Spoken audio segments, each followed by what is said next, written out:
Hi, everyone, and welcome to the TechNet Show. We are going to be going over a good amount of news today. Apple has finally had their last announcement after a few other ones. I have no idea why Apple needs so many events this time of year, but it looks like they are actually doing it for some reason or another.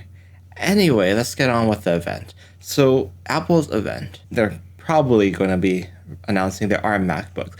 I have been talking about this for so long. I was hoping for every single event so far, and Play a nothing. montage. But it looks like it's finally happening this time around, and I really hope that Apple does not pull a fast one on me, because this is the only thing we know about the event. So It's called One More Thing. With one thing left. Unless they have another product that I've been forgetting about for kind of a while. Well, rumors say that it's more than likely going to be the MacBook Air that's going to be announced at this. Maybe there might be more. According to Bloomberg, they're currently working on the rest of their laptop lineup, and the desktop lineup is probably going to be somewhere down the line. If they announce more laptops at this event, I would be very happy. I'm still looking forward to getting my hands on one of these things, and I hopefully can. I don't know, maybe. Depending on the pricing, depending on how good this is.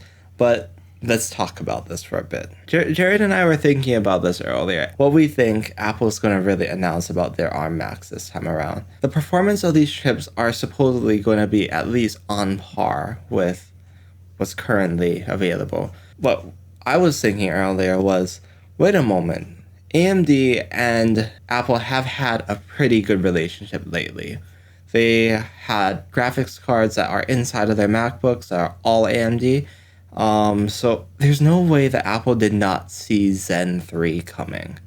And I wouldn't be surprised if Dr. Lisa Su basically talked to Tim Cook saying, this is what we have on the horizon. I think that this will be great in your laptops.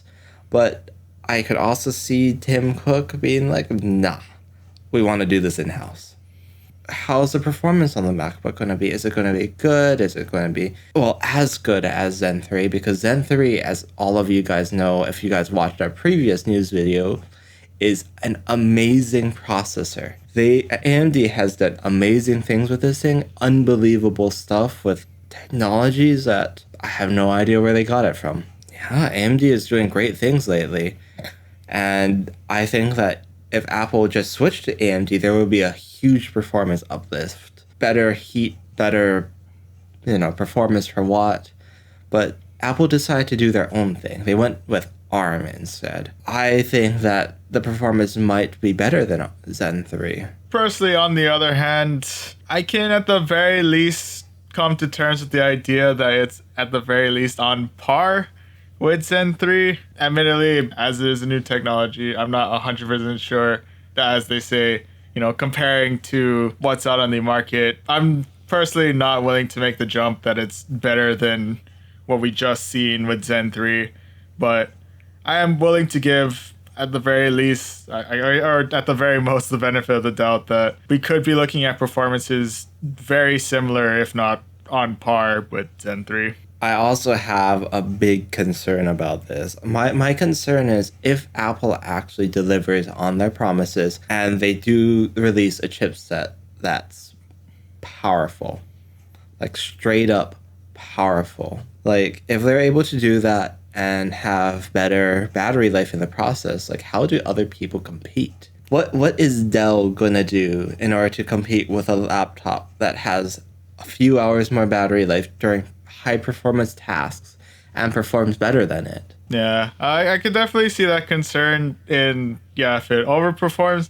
I do have, I guess, kind of the opposite concern as to whether or not, even if they are able to deliver, on said promises. I mean, they have done really, really great strides in their ARM processors in the mobile space and, the iPhones and tablet space with like the iPads and whatnot. So I don't deny we're going to look at something pretty good when it comes to the Mac. It's just a matter of how well does it translate when it gets to, are we going to see like comparable performance? I'm sure we're going to see better battery life, but I guess like how much better battery life are we looking at too? Does having like a way to mitigate heat provide significant performance to an ARM processor? I'm assuming it still helps it set it up to higher, I guess, like clock speeds and whatnot. But yeah, beyond that, it just, I don't know, it kind of concerns me that since we've hyped it up as much as we have, that I'm not sure if it could live up to it. If it's really not able to live up to it, it's just a matter of, will this really like hinder like ARM processors becoming like the future of, like the laptop and eventually like the desktop space? Well, I mean, that is a fair concern. Is also Microsoft. I mean, if you really look at their ARM stuff, it's some pretty interesting stuff. You don't want to touch that stuff with a 10-foot pole. But knowing Apple, they go all into this stuff. When they decide to do something, they just do it. They don't really seem to care about the consequences of it. Even if they do flop this time around, I can see them just coming out with a second generation, making it better, just keeping up to the quality that people expect out of Apple, because people expect a lot of quality out of Apple. Yeah, and this definitely seems like a move they're going to definitely double down. Whether it's successful or whether it's unsuccessful, they'll find a way to bring it up, bring it better than ever. There's also the extreme side of the spectrum. What happens if Apple just blows this out of the water? What if they actually underpromised and over-delivered on this? That is a wild thing to think about. Like a really wild. If, like, this is incredibly unlikely, I don't think this is going to happen, just leaving this out there. What if you have a chip in a MacBook Pro 13-inch that competes with a Ryzen 7 desktop-grade processor, along with a 6900 XT graphics card? Shut up and take my money. Even if they price it obnoxiously high at like $3,000, I mean, what else can you do? That's one of those things of, if they actually pull something like that off, which I don't think that they're going to do, by the way. Oh yeah, be very impressed if they did.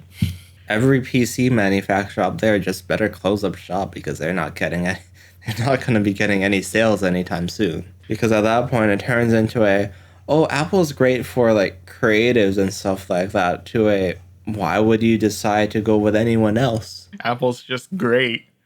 The MacBook is just great. It's literally your all-in-one. I mean, I don't think that's going to happen. It's nice to think about, but yeah, what is realistic that I think is that, and what I'm hoping is going to happen, is that they release a chipset that's competing with Zen 3 architecture, that can keep up with it with better battery life. If they can get that down, I think that a lot of people are going to purchase the MacBook Pro, MacBook Air, whatever they come out with. Hopefully, yeah, we kind of meet in that nice little middle ground where they're competitive. They're not overwhelming. They're not underwhelming. They're just whelming.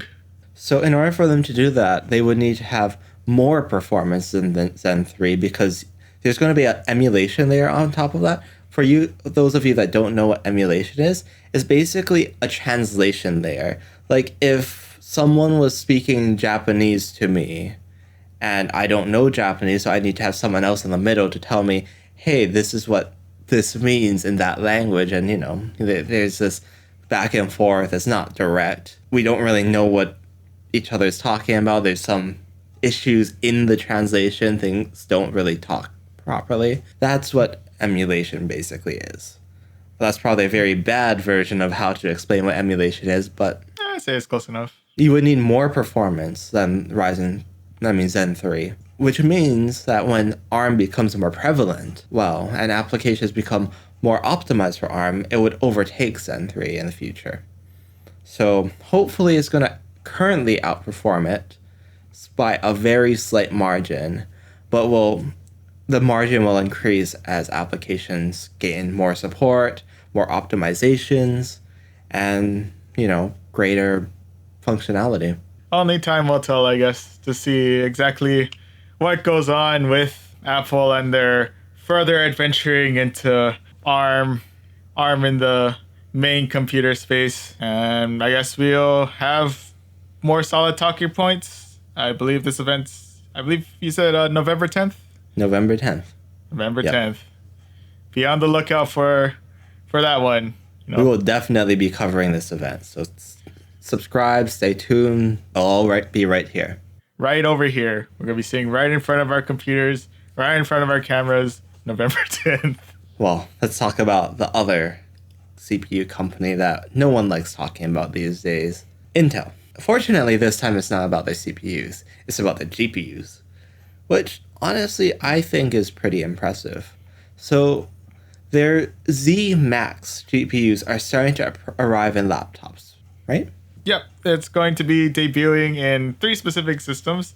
It'll be the Acer Swift 3X, the Asus VivoBook Flip TP470, and the Dell Inspiron 7000 2-in-1. Yeah, so these laptops, well, pre-production laptops benchmarks in the past, it seems to have the same amount of performance as like a NVIDIA MX graphics card. It's not that great, don't get me wrong about that, but Z Graphics seems to be much better on the power efficiency side. If you give me more power, the same amount of power for less power consumption, why wouldn't you do that? Obviously, it's not going to be for high performance stuff, but if you can give me decent graphics performance in a small package, I think that this might be a selling feature compared to AMD-based systems, which is starting to kill it in the CPU department. I think that this just might give Intel the leg up they need. Finally have themselves a little market. Possibly. Allegedly. In other news, the Raspberry Pi 400. This is a weird one. As our local software developer, do you want to talk about the Raspberry Pi a bit? All right. Sit around the computer. Let me tell you a story. Okay, I actually don't know the story of the Raspberry Pi in its general. But, so for those of you who are unfamiliar with the Raspberry Pi beyond like a literal Raspberry Pi, the Raspberry Raspberry Pi is a tiny little, kind of like a mini computer that you can purchase for very cheap. And it's essentially, a little modular device that will allow you to kind of get familiar with, like creating, one of the big things for it is that, it's a really great tool to use if you want to, get your foot in the door in computer programming and software development and whatnot. The Raspberry Pi Foundation has made a product that's actually another really easy way to, jump into the how to computer program space. And that is the Raspberry Pi 400 for a whopping $70. Honestly, I've always found the Raspberry Pi series to be very impressive. They make cheap computers running Linux. I love Linux, by the way. All hail the penguin. But their form factor has always been a bit weird. They have cases, tiny cases for them, but they're very weird. Honestly, I think that having it inside of a keyboard makes it a lot more appealing to businesses, allowing them to actually use these things on maybe some like POS systems or simple things that people need. I can see this being used for a lot of things. And another thing that really excites me about this is the fact that it's ARM-based. Raspberry Pis have always been ARM-based. Going back to the Apple topic, this Raspberry Pi has been a system that's been very successful for cheap, that's running the same processors that's in your phones. They're very cut down. Yeah, cut down processors in comparison, but technically the same thing. I am a very big fan of the Raspberry Pi. It's a cool concept for like almost nothing. $70 is an okay amount of money, but still, that's almost nothing. Heck, if you're willing to shell out that extra $30, you get a whole bunch of extra stuff. You get yourself your localized power supply. You get yourself a mouse too. Pre-formatted 16 gig micro SD card, so you don't have to worry about that. You get a whole beginner's guide for those of you who legitimately are beginners and you don't want to have resources to just jump into it. Oh, and a micro HDMI cable, because this thing still does micro HDMI, and I'm pretty sure not a lot of us have that lying around. But let's move on to our final bit of news. Twitchcon is not going to be in person anymore. It's going to be an online event that's on November 14th. I don't really know much about TwitchCon. All I know is that this is a pretty big thing, and I should probably talk about it for a bit. So there's my talk about for a bit. look forward to. I don't actually know. I don't think we cover conventions, but I don't know. Maybe something big might come out of Twitchcon. Well, I don't know. You know what? We'll look at it. If we find something interesting, we will report it straight to you guys. Straight on our new Twitch channel. No, I'm kidding. We don't have a Twitch channel. Not yet. I don't think that we're supposed to say that on YouTube. I'm sure it's fine. Just in case it's not fine, you should probably, hit those like buttons and subscribe and leave comments down below. And that's the perfect segue of it's time to end this video. Don't forget to do all the things that Jared just said, and we will see you guys in the next video. Bye for now. See ya.